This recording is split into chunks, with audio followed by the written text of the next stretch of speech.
All right, what's up everybody? My name is Benson Hedges. Thank you guys for tuning in to CADMEN Academy. I am the BaByliss Pro 2023 Ambassador and one of the educators for our talented team at CADMEN Academy. Today, we're going to look at beard sculpting and look at what are the importance of doing a beard. So before we dive into that, let's talk to our guest Damien on when you get your beard trim, what are certain things that you really try to avoid in your beard? What are you looking to do for your beard? And what's the end result that you're looking to get done? Majority of the time, I like to keep the length. I like to keep the length here, and I usually just kind of fade it down here. All right. But rather than like a high fade on the sideburns, I like to like do it a little lower. So anywhere like a mid fade on the beard. Right. I really just kind of just like keep the bushiness here. Right. Like the squareness. I really like the length. My beard's gotten a lot thicker over the last couple of months. And I'm digging it. Okay. So you like the overall length of what you have right now. You don't want to shorten it, but you just want to make it a little bit cleaner. We can trim it down like the stragglers for sure. We can definitely like sculpt it a little bit. Okay. Absolutely. Okay. Now, really important question. From the overall length of your beard right now, how much of it would you like to take off? Like a quarter of it, half of it, a third off? of it? Yeah. We can take a quarter off. A quarter off? Sure. Okay, cool. Yeah. All right, cool. So with that being said, whenever we're going into any haircut, whether it's a beard or whether it's a haircut, man or woman, the consultation is always the most important thing. And in our consultation, we're going to look at the important things that they want in the haircut. We're going to look at what's important for them, what they hate, what they like. We're going to obviously enhance the things that they like and avoid the things that they don't like. So from what I learned with Damien so far, we are keeping majority of the bulk of the beard. He likes a bigger beard. He just wants to get it groomed. We're cutting off roughly around a quarter of the overall length. I don't like to use sizes in terms of like what number you want, because he could be somebody who his idea of 2 inches is totally different than my idea of 2 inches. So just by going in with that, we have a clear visual of exactly what we're going to take off. And before we get into the techniques and cutting it down, shaping it, what tools we're going to use, let's talk about the importance of a beard. Let's visit the discussion of why somebody might keep a beard, why it's important for somebody to keep a beard, and when is it not practical for somebody to keep a beard. What is it about a beard that makes it look messy, that makes it look untamed? So right off the bat, just because somebody has a bigger beard, it does not mean that they're going to look raggedy or look unpresentable. That is not the case. And this is why you have to go visit a good barber, because a good barber will know what you're looking for in your beard and then guide you on how to maintain it, how to wear it, and how to make it match for your overall style. So one of the most important things of why a man may have a beard is because it is one of the major characteristics of masculinity.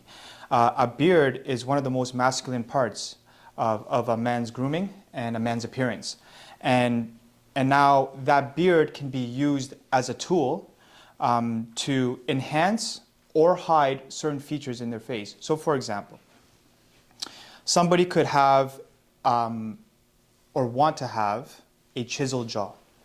And by having the beard lined or shaped in a certain way, we would be able to outline those characteristics. We'd be able to outline the jaw shape, make it appear bigger than it is, and that's always going to give you a more masculine look, a nice square shape. Now, another reason why somebody may have a beard is they might have what we call a double chin. They might be sensitive of that. So having a bigger beard may be able to hide that and then create a shape that they don't normally have. And by doing this, by creating the right shape, we're going to allow them to look very neat, very presentable. Having a nicely groomed beard is now going to be the opposite of what people may think of somebody who has a big beard. Now it's going to be something that's going to be admirable, because having a big beard and having it groomed properly is something that's fairly rare to see. As you guys may or may not know, it's very difficult to find a good barber. For those who had bad haircuts before, you guys could relate that when you have a bad haircut, or even in this case, a bad beard lined up, you're going to have to shave it all off and restart. So having something that's groomed properly to your liking is really important, and we're going to talk about those techniques and the tools that we're going to use today to sculpt this beard. So whether we have a short beard, medium beard, or a big beard, like I mentioned, all these looks can be tamed in a way where it's going to look neat and presentable. Of course, for our model Damien here today, we're going to be looking at more of a medium to bigger beard.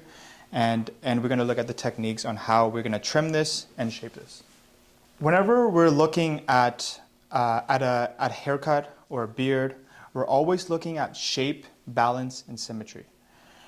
The shape for a man's haircut or for a man's beard generally would be more of a square shape. Square shape are more associated with masculine cuts and masculine styles, whereas rounder shape are usually more associated with more female cuts and more feminine kind of styles. Why I say usually is because, for example, if somebody has a faux hawk or a shaved head like mine, of course the shape is more round as it's taking the contour of my head.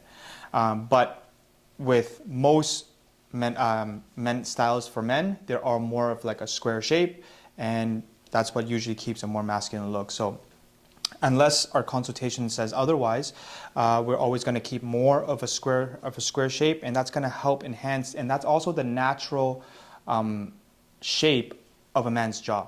It's usually more square, more pronounced, and the beard is what is going to help enhance that. When we're looking at balance now, we're looking at the proportion of the beard. So for example, if Damien's hair was really, really short on top, but his beard was growing, right, for example, right down to his chest or down to his stomach, you'll see that the balance and the proportion is a little bit off.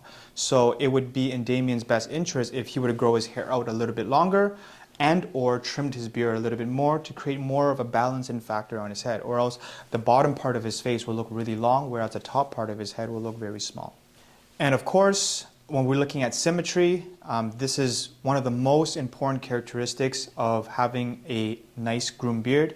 As you guys may know, in the beauty industry, having things that are symmetrical is what we look at as beautiful.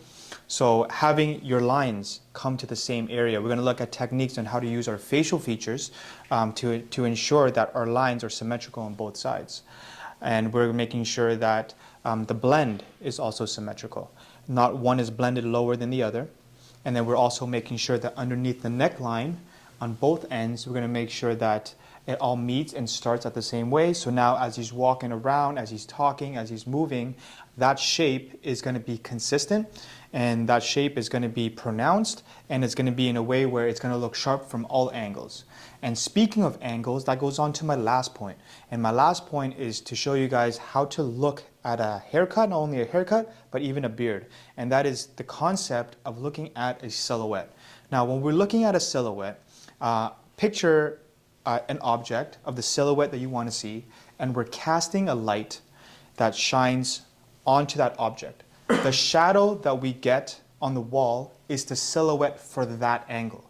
If I take a step to the left or the right and change my levels from higher or lower and cast that light, it's going to be a different silhouette.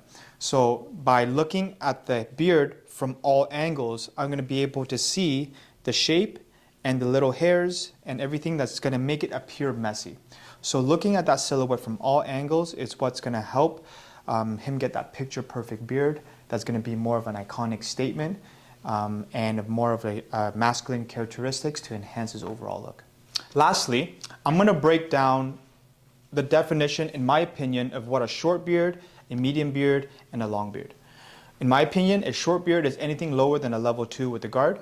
A medium beard is anything from a level 3 to a level 5 with a guard, and a longer beard is anything over a 5 guard.